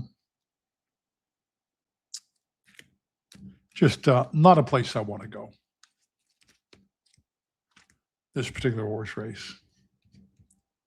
This is like when Henry Davis comes to bat in the Pirates lineup, and he bats like what, 140? Hey, thank you. And I call you a friend. Whoever posted earlier that the Bucks were up 7-2. Could you give me a score update there? And also, somebody mentioned in the comments there, and it is a friend of mine, got to head out because I'm getting up early, David Pittman, at 4 a.m. to bring my relatives back to Dulles for a flight home in the morning. Wasn't Dulles the airport in Die Hard? Or was it Die Hard 2? I think it was Die Hard 2, right? The one in the snow. I think it was, correct?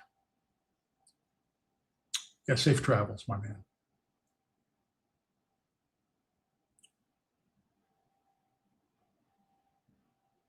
Somebody said fair breakdown of owner intent pushed me to a wager. Owner intent is really important, and it's a much neglected aspect of handicapping and betting horses, my friend.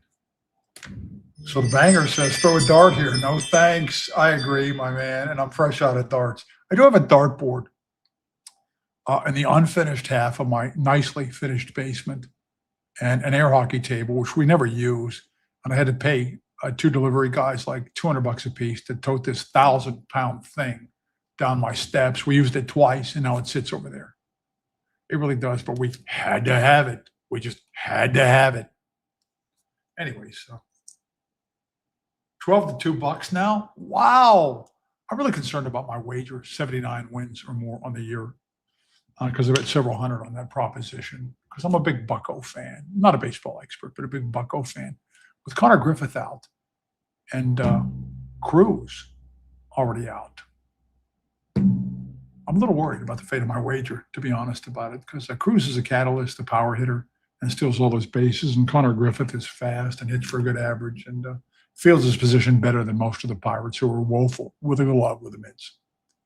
So thank you very much. Has any of us ever won a race and got a sub-zero buyer? I'm not sure if I've ever seen that happen at Mountaineer. I think like an 8 might be the all-time low, so I'm not sure. Never kept track of that. Good luck here if you do choose to wager on this race. If I watch it, I think it might make me go blind.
We're going to call that the first running, the inaugural edition of somebody's got to win this race, don't they?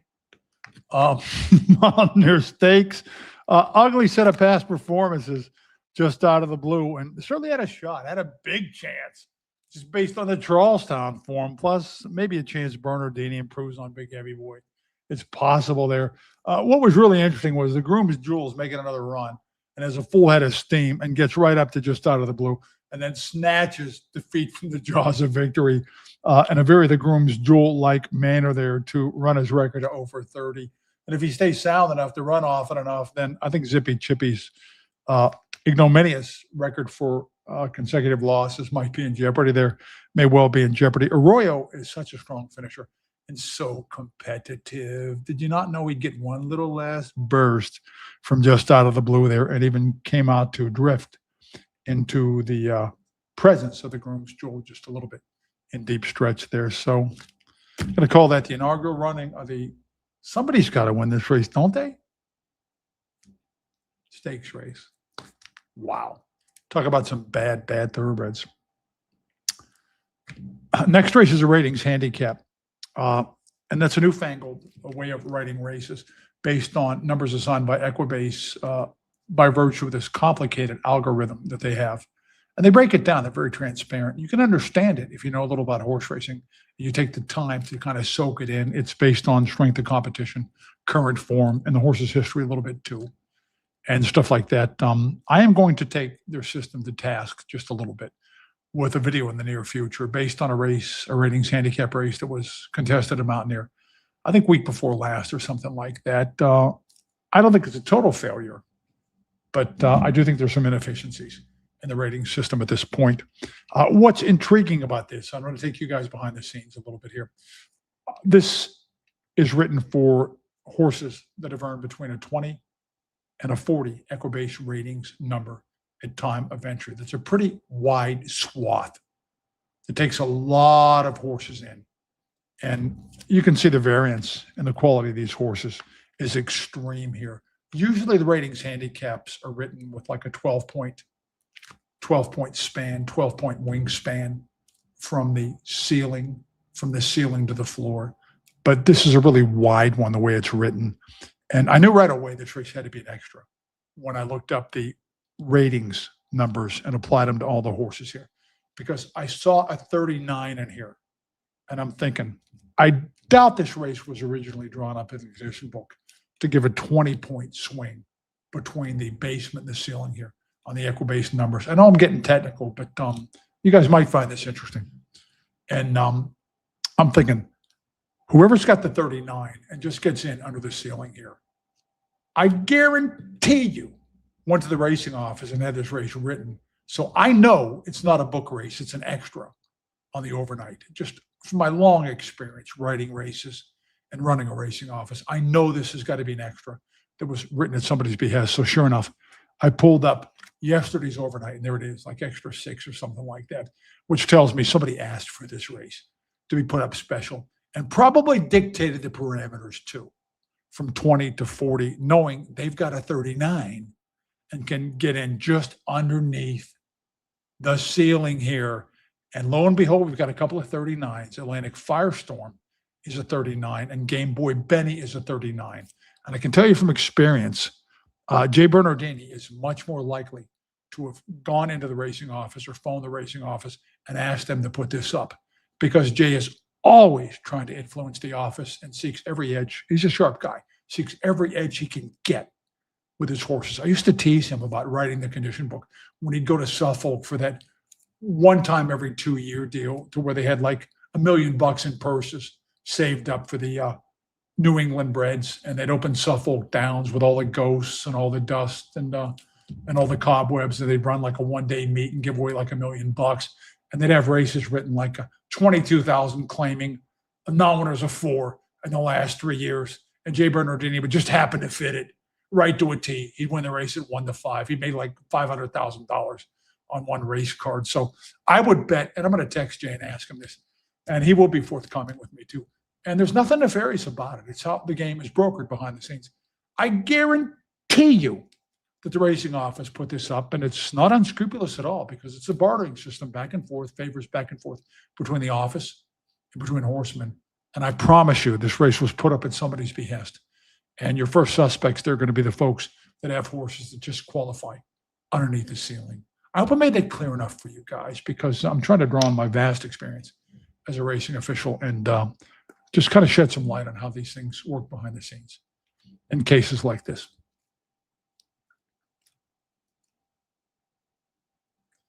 The Banger says last week's range was 30 to 50 and the winner was a 50.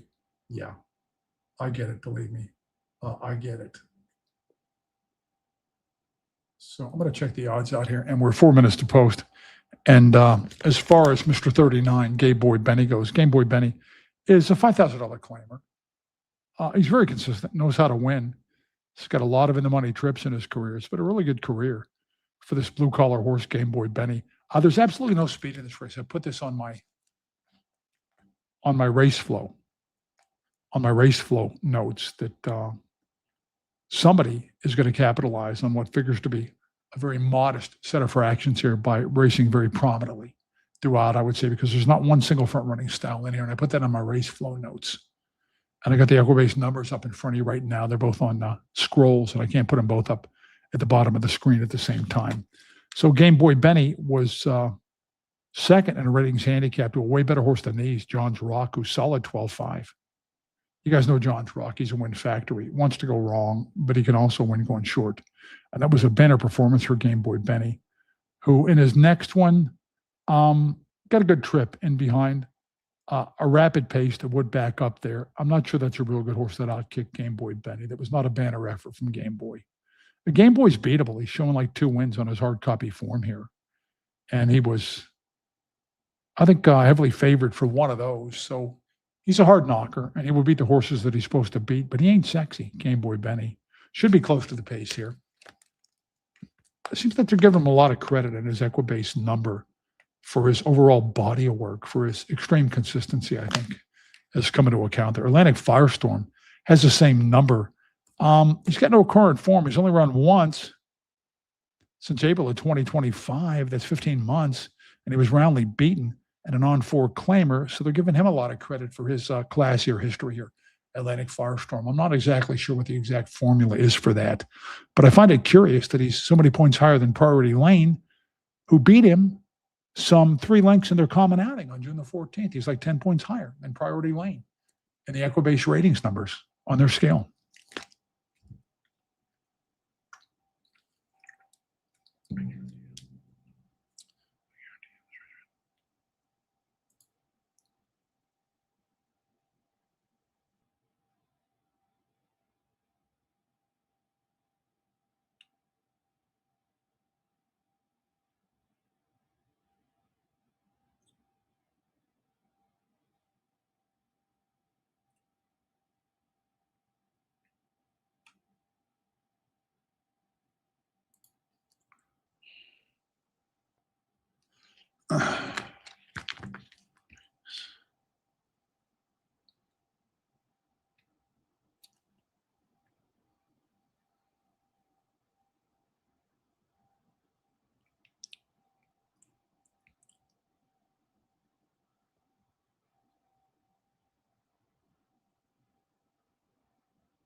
So if Game Boy Benny's a hard knocker and consistent, and that's how he comes by his 39 rating, I can't believe they take those 17 career wins into account here. Not at his age.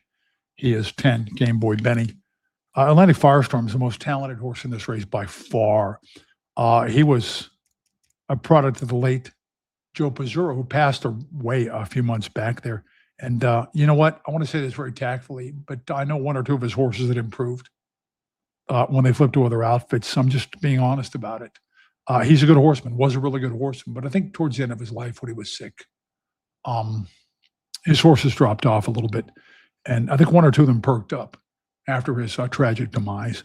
Atlantic Firestorm is so talented. You can see the 81 buyer uh, and a front running allowance win at Mahoning, and you can see where this horse was second to the then phenomenally talented Ramjeet horse, Not So Mischievous, who would come back to run a 90 buyer. Lord of Mischief, he's dueling against, when not to be claimed in a three other than allowance optional. But he's got serious issues. He only runs like 4 times after he's away from the game for like 20 months or something like that. He only runs a limited number of times, and then he's away again for 14 months. So this horse has serious issues, but he's so talented that if he is sound enough to hold together for one more start, then Atlantic Firestorm could do ugly things to this field. I think it's just a matter of how sound I think.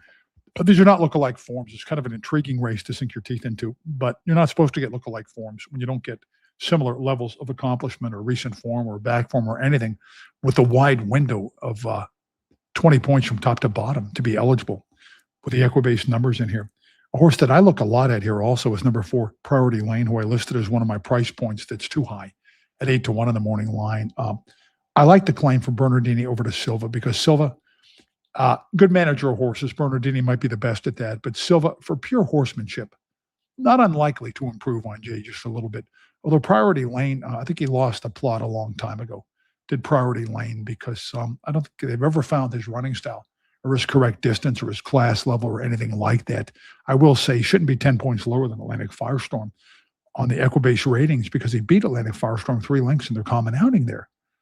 I don't know if they factor in that Atlantic Firestorm hadn't been out in many, many months or not. And their algorithms. Priority Lane has got some good races on his page there and as likely as anybody to pop out and be part of what figures to be a soft pace here. He's been living on the memory of that fantastic effort to 556 champ, the legendary 556 champ, and a straight up 25 claimer back around Christmas time, and has never come back to reprise that effort. But I can find some races that would be competitive against this field. And God forbid he actually improves on the change of hands here. This Priority Lane, he'll be aggressively ridden by Negron. He was a 2-1 favorite last time, which means he was supposed to do better. I think he was the off the pace threat against wall-to-wall speed there, Priority Lane. Now tonight at 6 furlongs, and a race absolutely devoid of front-running styles, I think his best chance would be to go out there and maybe do a May 15th, or was it May 19th, and be part of the pace early. I think he's the X factor here, and I think he's interesting too at 4-1. I can't see Danscott. I can't see Colonel Poppy. Colonel Poppy's a come-off route horse who I watched have things completely his own way and not do much about it. And some of those 2-turn races at Mahoning. Love the one you're with. What in the world they were thinking to put him in this ratings handicap is beyond me. Number 7 in Sky We Trust, a Chris Englehart horse. Chris Englehart pops up at Mountaineer for this race. And you know they didn't hustle him or call him up or look up the ratings. He must have had this in mind. And how he picked up on this race on the overnight. I'm thinking Parker's agent's very alert and knew that Englehart was shop at a spot and took the initiative maybe to look up what this horse's rating is, because this really smacks of somebody getting in touch with Chris Englehart and prizing him at this spot, popping up on the overnight as an extra for In Sky We Trust. In Sky We Trust hasn't been out since March, though. And ever since he got claimed, has just tailed off and went downhill. Ran well in January there, but then not so well his next couple of times. Has kept classier competition than the rest of these and has had a really good career. And if Englehart goes to the trouble to come here and to seek out this spot, then could be interesting for In Sky We Trust, to be sure. So the live horse is Priority Lane, Atlantic Firestorm, and In Sky We Trust, I would say. Not a race that I think I'm going to bet, though. The public's in something of a quandary, too, because you can see where the horses that have a shot are kind of clustered around 7-2, 4-1, or something like that. Hope I didn't confuse you guys too badly, because the whole system confuses me just a little bit, the Equibase system. And I think my big epiphany here was I knew it was going to be an extra on Monday's overnight instead of part of Tuesday's condition book when I looked up the ratings and I saw who was 39 in here.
So 5-2 favorite, and clinging to favoritism, guys, just to interject, this is In Sky We Trust, who's made 350 and won 11 races.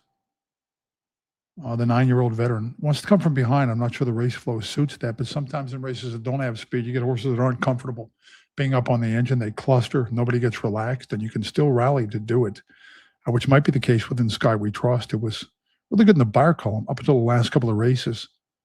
Almost looks like a Finger Lakes horse for course, huh? This Kentucky bred who did his best running, at least on paper, in New York. Really curious why he pops up here and how Englehart spotted this race, smoked this race out off the overnight. And again, Atlantic Firestorm, if he's sound enough to come back and move forward from that return race, too talented for these horses. But he's got serious issues.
So that's a horse with a 29 Equibase ratings number, blowing the doors off a horse with a 39 Equibase ratings number. Dance Code runs by Atlantic Firestorm.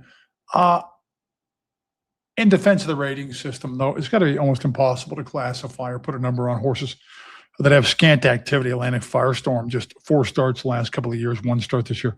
A Dance Code, just 3 starts this year, 3 last year.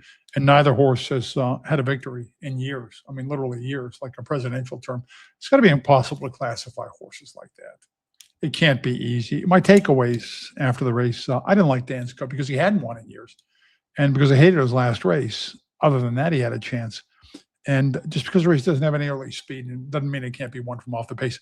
I suspected Priority Lane would step out and get the lead in that race. And I almost bet on him, but didn't, because I don't trust the horse. And I trust him even less now. This is the point where I call him common. I call him a really bad horse because he squandered a golden opportunity there against a questionable field to take it right to the house on a loose lead. It was an opportunity for Priority Lane. Another takeaway I have there is Atlantic Firestorm. If you watch him around the far turn, he bobbled 2 or 3 times. And that's a telltale sign of some serious unsoundness when they look momentarily like they stepped in a ditch before they regain their stride. So it's not that Atlantic Firestorm isn't good enough. It's that whatever sidelines the Firestorm for long, long periods, months after months, and then just 1 or 2 outs, and then sidelined again for month after month, is an issue. Is an ongoing issue with him. And I think it's probably more likely that you won't see him again under Silks for quite some time than that he would move forward from this and maybe take down a purse or 2. That's just my take on the night's 7th race. Kind of a quirky, offbeat ratings handicap field that brought together, huh? I looked at the last race, do not have an opinion, guys.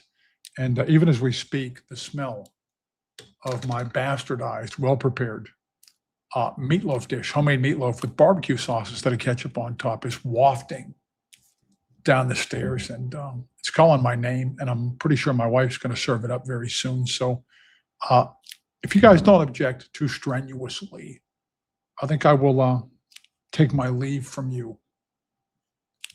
I go upstairs and catch a meal and then get back with you guys at 15 minutes to post tomorrow night. And thank you for joining me in the dungeon. Please like, please subscribe. I hope you dig what I'm doing, because it is what I do. I posted today on X. I was in the gym, and when I walk in the gym and I hit the weight apparatuses, and I've been pumping iron seriously, for like decades and decades and decades. And I just perked right up, and it became a better day for me when I'm moving the weights around and stuff like that.